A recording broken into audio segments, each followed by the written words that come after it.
আমার পেছনে যতগুলো বস্তা রয়েছে এই বস্তাগুলোতে যে এই জিনিসটি রয়েছে এটা হচ্ছে মাটির বিকল্প, নাম কোকোপিট। আমরা আজকে কোকোপিট সম্পর্কেই জানবো, আসলে কোকোপিটটা কি?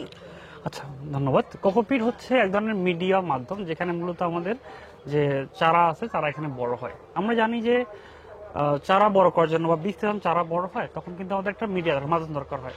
তো এখানে আমরা অ্যাজ ইউজুয়াল সনাতন পদ্ধতিতে মাটি ইউজ করি বা মাটি ব্যবহার করি, কিন্তু আমরা দেখি যে মাটিতে অনেক সময় নিউট্রিয়েন্টের কম বেশি থাকে। আর গাছ বড় হওয়ার জন্য 17টা পুষ্টি উপাদান দরকার হয়। এই 17টা পুষ্টি উপাদান অনেক সময় মাটি ভেদে, যেহেতু আমাদের বিভিন্ন জায়গার মাটি পার্থক্য থাকে, সেই উপাদানগুলো কম বেশি থাকে। সেটাকে আমরা ইনশিওর করার জন্য আমরা কৃত্রিমভাবে আমাদের যে বিভিন্ন ধরনের কারখানা আছে এখানে আমরা এই কোকোপিট তৈরি করি। কোকোপিটের মধ্যে 17টা পুষ্টি উপাদান উপস্থিত থাকে, যার ফলে একটা বীজ থেকে চারা সহজে গ্রো করতে পারে। মাটির পরিবর্তে মানে ওই আমার একই ধরনের প্রশ্নই আসছে যে কৃষকেরা তো নরমালি মাটিতেই ব্যবহার করছে বা গাছ গাছছে, তো তারা কেন আসলে পার্থক্য করবে বা কোকোপিট আলাদাভাবে তারা কিনবে কেন? আচ্ছা, চলেন আমরা আপনাকে দেখাই আসলে আমরা কিভাবে কোকোপিট দিয়ে কত সহজে চারা তৈরি করতে পারি। এটা আপনারা দেখলে বুঝতে পারবেন, যেটা আসলে মাটিতে করলে এরকম আসলে চারা হবে না। যেটা আমাদের আসলে কোয়ালিটি সম্পন্ন চারা দরকার, যে আমরা বলি যে লাইক ফাদার লাইক সন, অর্থাৎ বাবার সন্তানের সম্পর্ক আছে। তা আমাদের এই চারা কিন্তু পরবর্তীতে কি হয়, পরবর্তীতে আমাদেরকে ফল দিবে। অর্থাৎ ফলটা যদি ভালো পাইতে যাই, চারাটা ভালো লাগবে, সুস্থ এবং নিরোগ লাগবে। তো এই সুস্থ এবং নিরোগ চারা কৃষক লেভেলে প্রোভাইড করার জন্যই আমরা মূলত এই কোকোপিটের মাধ্যমে আমাদের যে নার্সারি আমরা মূলত চারা উৎপাদন করে থাকি। তো কোকোপিট কি শুধু নার্সারির কাজে ব্যবহার করছেন আপনারা? হ্যাঁ, যেহেতু কোকোপিট একটা প্রাইস একটা ইস্যু আছে, এখানে আসলে বাল্ক অ্যামাউন্ট মেইন ফিল্ডে করা সম্ভব না, অনেক অ্যামাউন্ট আছে।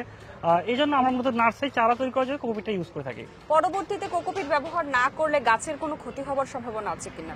না, এটা পরবর্তীতে যদি মাটির মধ্যে আমরা অনেক বিভিন্ন সার দেই এবং ফার্টিলাইজার এবং বিভিন্ন ধরনের কীটনাশক দেওয়া হয়, সেক্ষেত্রে জাস্ট চারাটাকে আমরা সতেজ করার জন্যই কোকোপিটটা ইউজ করি। পরবর্তী যখন মেইন ফিল্ডে যখন আমরা স্থানান্তর করবো, তো আসলে মাটির মধ্যে ওই ধরনের উপাদান পরবর্তী যোগ করা হয় বাল্ক অ্যামাউন্টে, যার কারণে পরবর্তী আসলে আমাদের কোকোপিট দেওয়ার দরকার হয় না আর কি। আচ্ছা, কোকোপিট কিভাবে তৈরি করছেন আপনারা, আমাদেরকে যদি একটু প্রসেসিংটা বলেন। চলেন একটু আমরা দেখি। ম্যাম দেখেন, আমাদের এখানে কোকো ডাস্ট বলে এটাকে। কোকো ডাস্ট হচ্ছে নারিকেলের ছোবড়া টাইপের। সেই নারিকেলের ছোবড়া প্রথমত আমরা এখানে দেই। এই যে চালনির মাধ্যমে চালানো হয়, চালানোর পরে দেখেন আপনাদের এক ধরনের এই যে উপাদানটা বের হয়েছে, এটা হচ্ছে কোকো ডাস্ট। জি। এই কোকো ডাস্টগুলো আমরা কালেক্ট করার পরে দেন আমরা আমাদের হাউজে আমরা এটা ভেজাই। প্রায় 10 থেকে 12 বার আমরা ওয়াশ করার পরে আমাদের যে লেবার আছে তাদের মাধ্যমে আমরা এটা কি ভিজিয়ে রাখার কোনো প্রয়োজন আছে কিনা? হ্যাঁ, অবশ্যই ভিজিয়ে রাখেন। আমরা প্রায় 2 দিন ভিজিয়ে রাখি এখানে। ভিজানোর পরে আমরা 10 বার ধুইতে হয়, কারণ না ধুলে আসলে ক্লিয়ার হবে না। আমাদের তো একদম, যাতে এখানে অনেক সময় অপরিষ্কার উপাদান থাকতে পারে, সেই উপাদানটা ক্লিয়ার করার জন্য আমরা এটা আসলে ধুয়ে থাকি। এটা ধোয়ার পরে আমাদের যে লেবার তারা এটা কয় দিনের সময় লাগে টোটালি? মোটামুটি 3 দিন সময় লাগে আমাদের। 3 দিন সময় লাগে। আমরা এখানে ধোয়ার পরে তারপর আমরা আসলে এখান থেকে রোদে শুকাতে দেই। চলুন এরপরে রোদে শুকানোর আমরা এখানে রোদে শুকাই। রোদে শুকাচ্ছে এখানে। রোদে শুকানোর আগে আমরা কিন্তু হাউজে কিছু ইনগ্রেডিয়েন্ট যোগ করি, যেটা মোটামুটি আমাদের সিক্রেট, এটা বলা যাবে না। আর এই শুকানোর পরে তারপর আমরা মূলত আমাদের শুকানো কালেক্ট করার পরে আমরা নিয়ে আসি আমাদের চাতালে। এই চাতালে আমাদের সবগুলো ইনগ্রেডিয়েন্ট জমা হয়। এরপর আমরা আমাদের ল্যাবে করা জৈব সারের সাথে মিক্স করি। মিক্স করার পরে আমাদের যে বিভিন্ন ধরনের চাষি আছে যারা মহিলা, তাদেরকে স্বাবলম্বী করার জন্য আমরা মূলত আমাদের নারী শ্রমিককে নিয়ে থাকি, যেটা আমরা জানি আমরা নারীদের একটা আর্থিক সাপোর্ট হয় এখানে। তাদের মাধ্যমে আমরা মূলত এখানে এই যে ফাইনালি যে কম্পোস্টটা, অর্থাৎ এই যে কোকোপিট আমরা তৈরি করছি, ফাইনাল প্রোডাক্ট হচ্ছে এটা। আর শুকাতে কত সময় লাগে শুকানোর জন্য?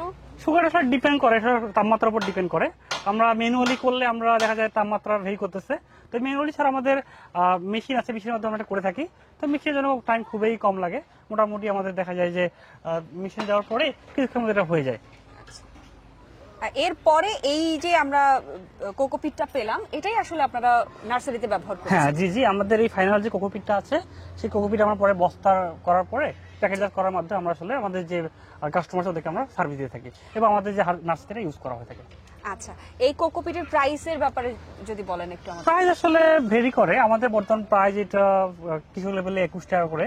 অবশ্যই এর সাথে আমাদের চার্জ ডিপেন্ড করে, চার্জ ভেরি হয়। যেহেতু আমাদের এটা অনলাইন যদি হয়, বিভিন্ন জায়গায় কুরিয়ার সার্ভিস ইস্যু আছে, আমাদের পার্সোনাল গাড়িও আছে। আমরা যদি রংপুর থেকে মূলত যদি রিকোর্স এরিয়া এখানে যদি আমরা আমাদের গাড়ি যায়, আমরা যদি খুব দূরে হয় যেমন হবিগঞ্জে, খুলনা, যশোরের দিকেও পাঠাই, তো আমাদের কুরিয়ার সার্ভিস সাথে কন্ট্যাক্ট আছে, ওদের মাধ্যমে আমরা আমাদের নির্দিষ্ট যে গন্তব্য ওখানে পৌঁছে দিই। এমন কি কোনো পরিস্থিতিতে পড়েছিলেন যে কোকোপিট নেবার পরে যেই কৃষক নিয়েছেন বা তার কোনো সমস্যা এসে পড়েছে? আমাদের কোকোপিট নেওয়ার পর আসলে সমস্যা তেমন আমরা দেখিনি, তবে দুই একজনের কাছে আমরা ফেস করছি লাস্ট 2 মান্থ আগে। তবে আমরা যেটা দেখলাম যে কিছু বেসিক ট্রিটমেন্ট নেওয়া লাগে, কারণ আসলে কোকোপিট একটা মিডিয়া, এই মিডিয়া দিলে যে চারা আপনার সবসময় গ্রো করবে ভালোভাবে এমনটা না, কারণ সময় বীজেরও সমস্যা থাকতে পারে, কারণ বীজ অনেক সময় র্যান্ডমলি কালেক্ট করে, তাই কিছু আর আবহাওয়ার উপর একটা কিছু ইম্প্যাক্ট পড়েই। যদি ছত্রাকনাশক মানুষের দরকার হতে পারে, তখন আমরা কিছু ট্রিটমেন্ট বলে দেই, যেমন আমরা অনেক সময় ছত্রাকনাশক বা কিছু সার, জৈব সারের কথা আমরা বলি। আমাদের কিছু গাইডলাইন থাকে, আমাদের যারা হাবুরা যারা আমাদের আন্ডারে কাজ করে, ওদেরকে আমরা প্রপার গাইডেন্স দিই, এবং যেগুলো সমস্যা আমরা আমাদের ফোন কলের মাধ্যমে বা ডিরেক্ট গিয়ে আমরা আসলে সলভ করে দিই। সমস্যা হতেই পারে, কারণ এটা তো জীবন। একটা প্লান্ট বা একটা চারা কিন্তু মানুষের মতো, একটা বাচ্চার মতো। একটা বাচ্চা যেমন জন্ম হওয়ার পরে কিন্তু বিভিন্ন ধরনের রোগে আক্রান্ত হয়, তেমনি একটা চারাও কিন্তু বীজ থেকে অঙ্কুরোদ্গম হওয়ার পরে বিভিন্ন ধরনের স্টেজে তারা বিভিন্ন ধরনের সমস্যা পড়তে পারে। তাদের অনেক সময় পাতা হলুদ হতে পারে, গাছ উইল্টিং হতে পারে, ঢলে যেতে পারে। সেই সমস্যার জন্য অবশ্য কিছু পদক্ষেপ অবশ্যই নিতে হবে আমাদের। এই জন্য আমাদের যে আমরা আসছি, আমরা সবাই মিলে একটা পরামর্শ দিয়ে একটা গাইডলাইনের মাধ্যমে সলভ করে থাকি। মানে সব মিলিয়ে বলতে চাইছেন যে কোকোপিট নিলেই হবে না, আমাদেরকে পরিচর্যার মধ্যে অবশ্যই অবশ্যই কোকোপিট একটা মিডিয়া, এটা অনেক ভালো একটা কলসম মিডিয়া, কিন্তু এর সাথে অবশ্যই কিছু ট্রিটমেন্ট আমাদের ফলো আপ করতেই হয়। কোকোপিট তো অনেক কোম্পানি সেল করছে, তো গ্রিন এগ্রিটেকের কোকোপিট অন্যান্য জায়গা থেকে কেন আলাদা, ইউনিক কেন?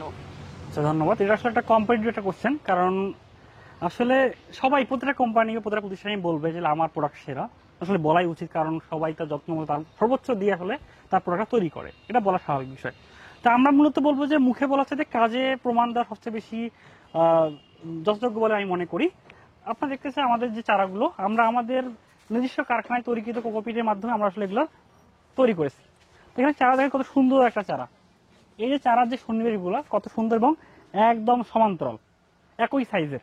অর্থাৎ এই সুন্দর চারা পাওয়ার জন্য আমরা যেহেতু দেখলাম যে আমাদের প্রোডাক্ট ইউজ করে সুন্দর চারা হচ্ছে, তাহলে চাষি ভাই চাইলেই আমাদের কোকোপিটের মাধ্যমে সুন্দর চারা তারা তৈরি করতে পারবে। আর একটা বিষয় যে আমরা শুধুমাত্র যে এটা তৈরি করি ঠিক আছে, এর সাথে আমরা কি কি আসলে উপাদান ইউজ করি। আমাদের কোকোপিট তৈরির সময় আমরা কোকোডাস্ট প্লাস জৈব সত্ত্ব আছেই, এছাড়া আমাদের যে উদ্ভিদের জন্য দরকারি যে মাইক্রোনিউট্রিয়েন্ট ম্যাক্রোনিউট্রিয়েন্টগুলো দরকার হয়, 17টা উপাদান আছে। এগুলো সন্নিবেশের জন্য আমরা যথাযোগ্য পরিমাণ ইনগ্রেডিয়েন্ট আমরা এখানে যোগ করি। এগুলো যদি আমাদের গোপন তাই বলতেছি না আমরা। আপনারা যদি চান তাহলে আমার সাথে যখন জড়িত হবেন, তখন আমরা চাইলে এদেরকে আপনার উপযুক্ত পরামর্শ আপনাদের দিয়ে দিব।